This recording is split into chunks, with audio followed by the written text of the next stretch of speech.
നിസഗരി നിസഗരി സ നിസഗമ ഗമ ഗമ ഗമ.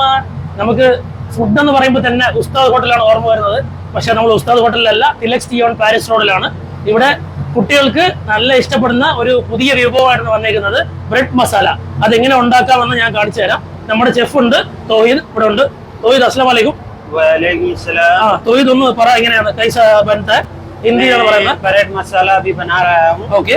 ब्रेड मसाला में एक ब्रेड लेता हूँ, उसको दो भाग करता हूँ, दो कटिंग करता हूँ। ഒരു ബ്രെഡ് മസാല രണ്ട് പീസ് ആയിട്ട് കട്ട് ചെയ്യണം. ബ്രെഡ് രണ്ട് പീസ് ആയിട്ട് കട്ട് ചെയ്യണം. अंदर में वो आलू का मसाला बना करके इसके अंदर डालता हूँ। ആലുവിന്റെ മസാല ഉണ്ടാക്കി അതിനകത്ത് വെക്കും. उसके बाद में क्या है कि दोनों ब्रेड एक में सटा करके मैं फ्राई करने के लिए बेसन है, बेसन में डाल करके फ्राई करता हूँ। कौन सा माव है? ये कड़ला माव है। കടല മാവില് അകത്ത് ये चना का बेसन है। ചെന്ന കൊണ്ടുള്ള കടല, चना की बेसन। ചെന്നക്ക ബേസിൻ കൊണ്ടുള്ള കടലമാവിലാണ്. ഇപ്പൊ ഇതെന്താണ്? ഇത് ബ്രെഡിനകത്ത് എന്താ വയ്ക്കുന്ന? ഉരുളക്കിഴങ്ങ്. ബ്രെഡിനകത്ത് ഉരുളക്കിഴങ്ങ് സ്റ്റഫ് ചെയ്തിട്ട് ഈ മസാലക്കകത്ത് വയ്ക്കും, എണ്ണക്കകത്ത് പൊരിക്കും. നല്ല അടിപൊളിയായിട്ട് ടേസ്റ്റ് ആയിട്ടുള്ള ഒരു സാധനം വരികയാണ്.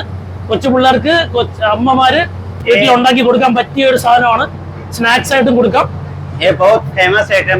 ഇവിടെ ഏറ്റവും കൂടുതൽ പോകുന്ന ഐറ്റമാണ്, നല്ല ഫേമസ് ഐറ്റമാണ്, ആൾക്കാർക്ക് വളരെ ഇഷ്ടമാണ്. ഈ ഷോപ്പിൽ വരുന്നവർക്കെല്ലാം ഹിന്ദി ഹിന്ദിയില് ഇത് ബ്രെഡ് പക്കോട എന്ന് പറയും. നമ്മള് ബ്രെഡ് മസാല എന്ന് പറയുന്ന ഒരു പുതിയ ഐറ്റമാണ്. എണ്ണ ഒന്ന് കാണിക്കൂ. എണ്ണ എങ്ങനെ ഉണ്ട്? എണ്ണയിൽ നല്ല അടിപൊളിയായിട്ട് ഫ്രൈ ആയി വരുന്നുണ്ട്. നല്ല നാവിൽ കൊതി ഊർന്നുണ്ട്. കഴിക്കും. ഇത് നമ്മുടെ ഷോപ്പിൽ വരിക, ബേക്കറി ജംഗ്ഷനില്, Thilaks tea on Paris road, reserve ബാങ്കിന്റെ ഓപ്പോസിറ്റില് വരിക, നമ്മുടെ ഒപ്പം കഴിക്കുക. എനിക്ക് കൊതിയാവുന്നു, ഞാൻ എടുത്ത് കഴിക്കാൻ പോകണം. എണ്ണയിലാണ്, എനിക്ക് എടുക്കാൻ പറ്റില്ല. കുറച്ച് കഴിഞ്ഞ് എടുത്ത് കഴിക്കുന്നതായിരിക്കും. ബൈ.